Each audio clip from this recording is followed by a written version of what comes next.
Buongiorno a tutti, buongiorno a tutte, benvenuti a questo nuovo tutorial. Oggi vi farò vedere come realizzare questo portachiavi molto carino e molto allegro. Si può fare veramente in tantissime combinazioni di colori. È veloce ed è un'ottima idea regalo. Per realizzarlo ho utilizzato il filato Iggy di Tessiland. Oggi utilizzeremo questi tre colori, l'uncinetto numero 2 e un paio di forbicine. Possiamo iniziare. Allora, iniziamo dal nostro centro. Per la scelta dei colori io vi consiglio sempre di partire con un colore vivace al centro, un colore tendenzialmente scuro per la parte centrale e un colore di contrasto chiaro per i bordi o viceversa. Quindi un colore sempre vivace al centro, un colore chiaro all'esterno, un colore chiaro, scusi, per la parte centrale e un colore scuro di contorno, in modo da avere sempre un contrasto e in modo che il fiore sia ben evidente. Allora, partiamo con il centro. Io parto facendo quello che io chiamo un finto anello magico. Dato che io l'anello magico faccio fatica a farlo e non ho mai capito bene come farlo, ho trovato la mia strada, anche perché ritengo che sia un metodo più sicuro per il lavoro. Quindi parto facendo 5 catenelle, 2, 3, 4, 5 e le chiudo all'inizio della prima catenella con una maglia bassissima, creandomi una sorta di anellino. Ora faccio 3 catenelle che mi sostituiscono la prima maglia alta e faccio un'altra maglia alta al centro, entrando quindi, come potete vedere, all'interno di questo anellino. Nel fare la maglia alta mi porto dietro anche la codina, così chiudiamo il lavoro mentre lo facciamo. E questo è un primo blocco. Dovremo fare 6 di questi blocchi intervallati da una catenella. Quindi 2 maglie alte, una catenella, 2 maglie alte, per un totale di 6 blocchi da 2 maglie alte.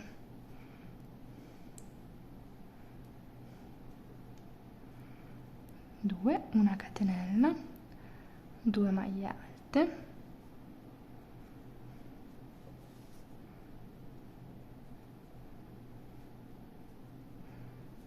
una catenella, 2 maglie alte.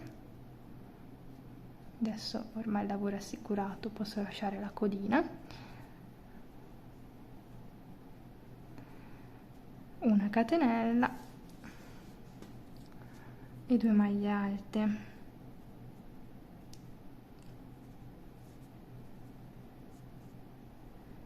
Quindi siamo a 1, 2, 3, 4, 5, quindi ancora un blocco, una catenella e 2 maglie alte.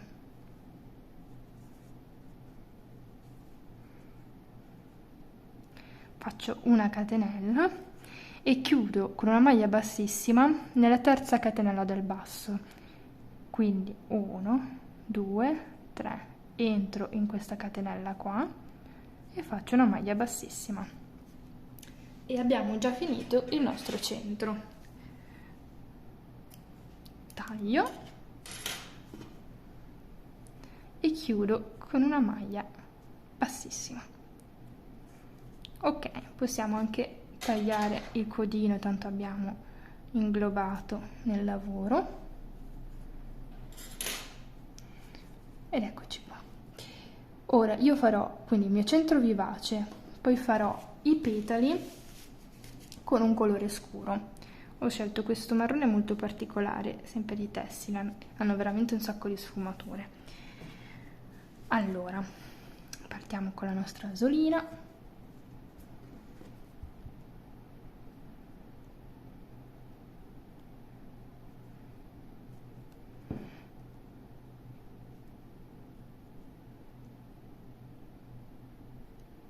Ok, ci posizioniamo all'interno di uno spazio qualsiasi tra i due anelli. Io consiglio di non partire proprio dove abbiamo fatto la chiusura, così poi mentre ci arrivi puoi inglobare anche questa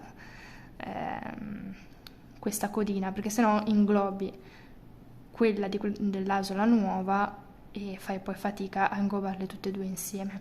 Quindi io parto dalla parte opposta sostanzialmente e andiamo a fare praticamente lo stesso lavoro che abbiamo fatto prima.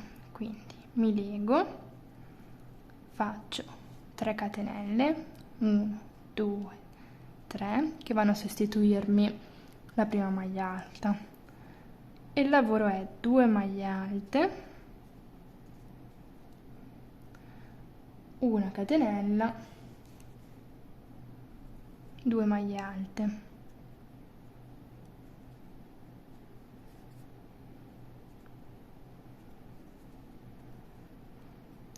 Dopodiché salto queste 2 maglie alte sottostanti e vado a fare una magliata direttamente nello spazio che si è creato sotto successivo. Quindi non devo fare delle catenelle di separazione, devo semplicemente passare nell'asola a fianco e faccio sempre 2 maglie alte, una catenella e 2 maglie alte. In questo modo procedo alla lavorazione. Mi sposto direttamente nello step successivo,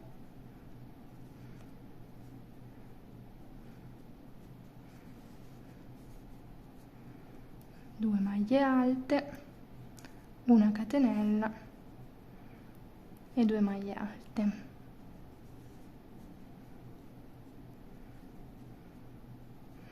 Mi sposto nello step successivo e mi porto dietro il codino del centro, in modo che chiudiamo anche quella parte lì.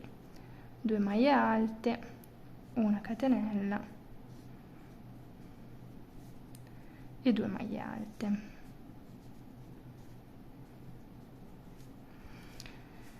E sostanzialmente andiamo avanti in questo modo. 2 maglie alte,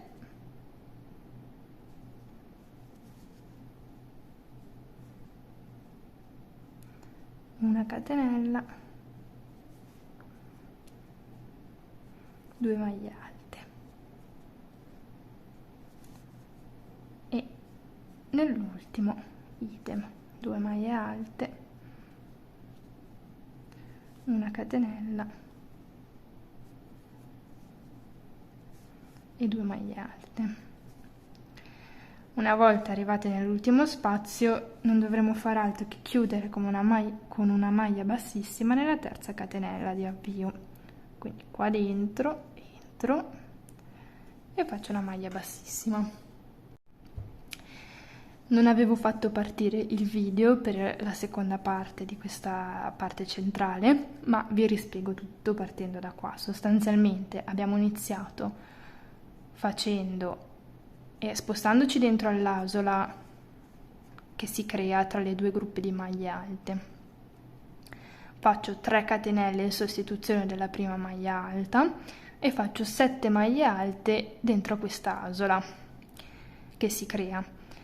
Quando mi devo spostare, come sto facendo adesso, tra un buco e l'altro, non devo fare niente, semplicemente carico il filo e mi sposto nell'altro buco. Quindi io devo lavorare sempre e solo nello spazio che si crea tra i 2 gruppi formati da 2 maglie alte.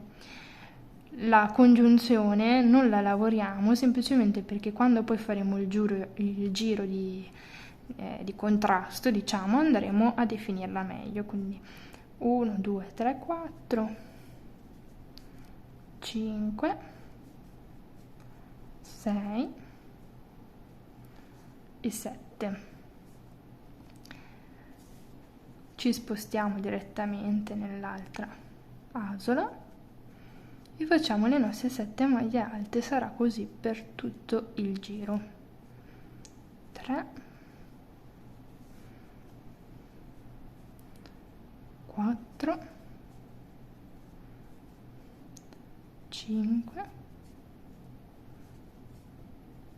6, 7. All'avviamento voi chiuderete qua, non chiuderete dentro ovviamente allo spazio che si è creato precedentemente con i due gruppi di maglie alte.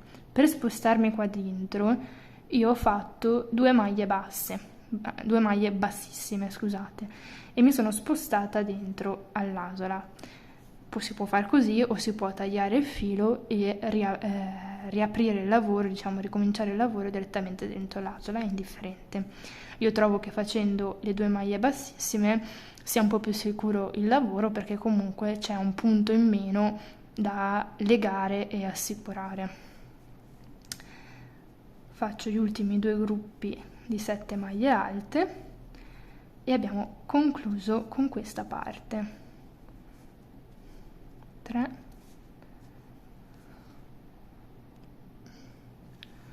ok, sono arrivata alla fine dei gruppi di 7 maglie alte e chiudo nella terza catenella dal basso con una maglia bassissima. Chiudo, taglio il filo e posso procedere con l'ultimo giro. Allora, questi qua dietro, una volta assicurati, io li taglio anche nel mentre, perché se li lavoro mentre procedo con le righe, poi li taglio subito, così sono anche più comoda a lavorare. E procediamo con l'ultima fila, ultima riga. Io ho scelto questo colore di contrasto, in modo che il fiore risalti al meglio. Facciamo la nostra asolina e andiamo a iniziare l'ultima riga.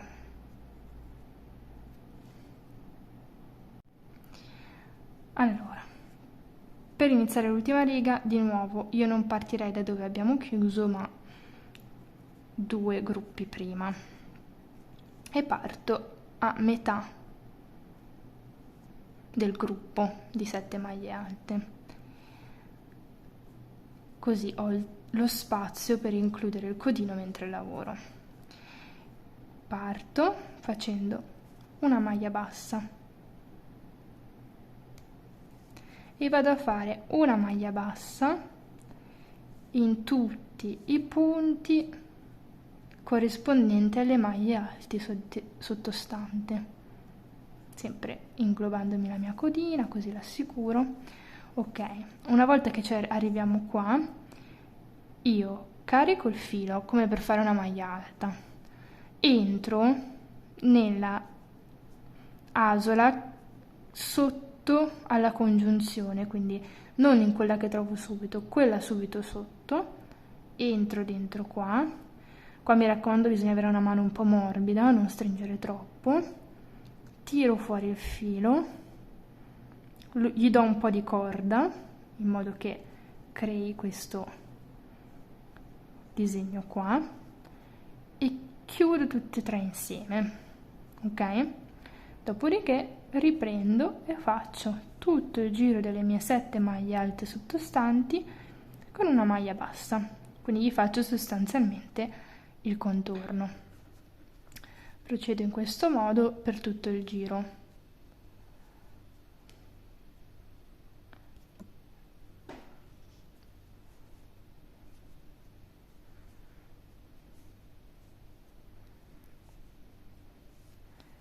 Ok, di nuovo sono arrivata al punto in cui diciamo si crea il petalo, quindi carico il filo,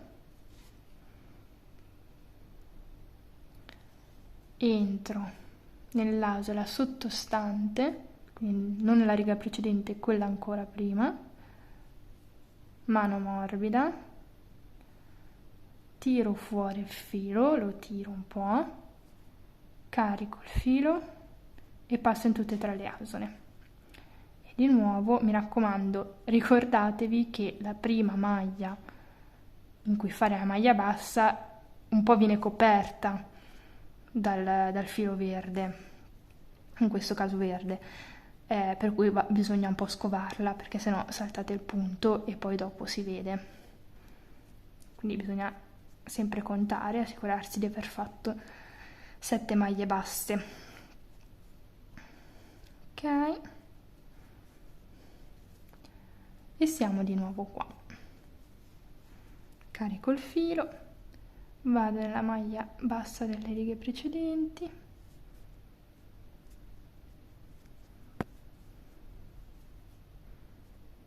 mano morbida, tiro un po', carico il filo e chiudo tutte e 3 le asole. E qua continuo con le mie maglie basse. Qua ci troviamo la codina del giro precedente, è per questo che io ho un po' spostato l'avvio, perché così avevo lo spazio per chiudere la codina di avviamento e poi mi sarei trovata la codina del giro precedente in un punto comodo da chiudere, in modo che fosse ben saldo e non in un punto in cui potrebbe scappare via, come appunto potrebbe essere uno di quei punti centrali in cui facciamo il petalo. Di nuovo e via, concludo il giro in questo modo. Eccomi, sono arrivata alla fine del giro, lo chiudo facendo una maglia bassissima nella prima maglia bassa. Chiudiamo il lavoro con una maglia bassissima, tagliamo gli ultimi codini dietro, quindi questo qua che è già stato assicurato e questo qua che è già stato assicurato. Questo codino qua non lo nascondiamo semplicemente perché adesso dovremo realizzare un altro di questo tondo qua, di questo fiore qua, e quando poi andremo a unirli uno sopra l'altro con delle maglie basse andremo a inglobare il codino in quella lavorazione, così rimane anche più bello e non andiamo a rovinare la pulizia di questo contorno. Quindi realizziamo un altro di questo tondo e poi ci vediamo per la chiusura e la finitura del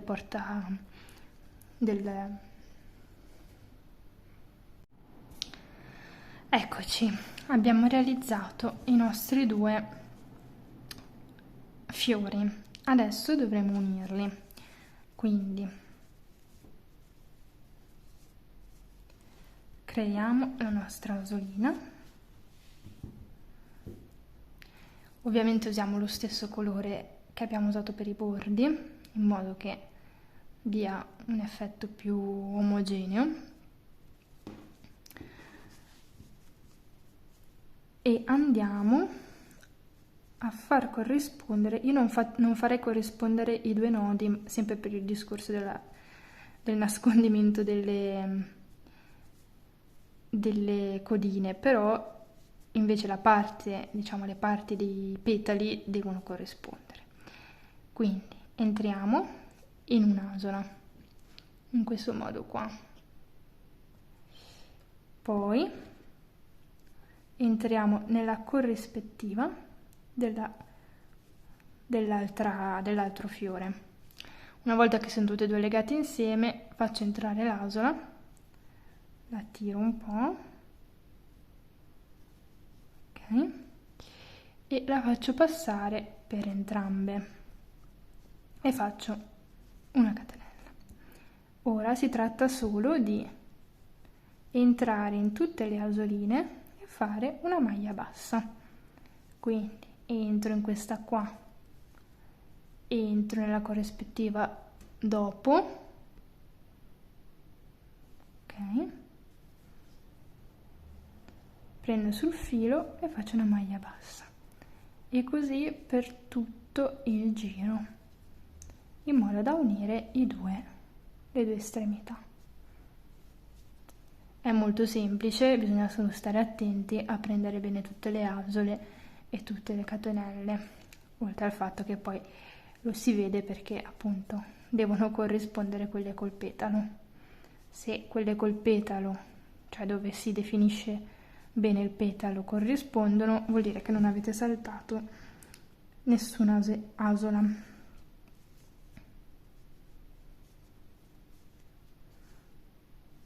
E procediamo così fino alla fine del giro. Vedete, si crea questo effetto qua. Una volta uniti le due metà basterà fare una riga di catenelle di 50 catenelle e unirle con una maglia bassissima al punto di partenza. Abbiamo quindi realizzato questo bellissimo portachiavi, che può essere un'ottima idea regalo sia per un pensierino, sia per un piccolo regalo per una festa di compleanno, un piccolo ricordo, sia anche come bomboniera. Sicuramente un'idea sempre veloce, facile e molto carina. Grazie per avermi seguita, vi ricordo, per non perdere neanche un tutorial, di iscrivervi al mio canale e di attivare le notifiche. In descrizione troverete il filato utilizzato, quindi il link al sito di Tessiland e il link per chi vuole per poter sostenere il mio progetto e il mio canale. Grazie e ciao!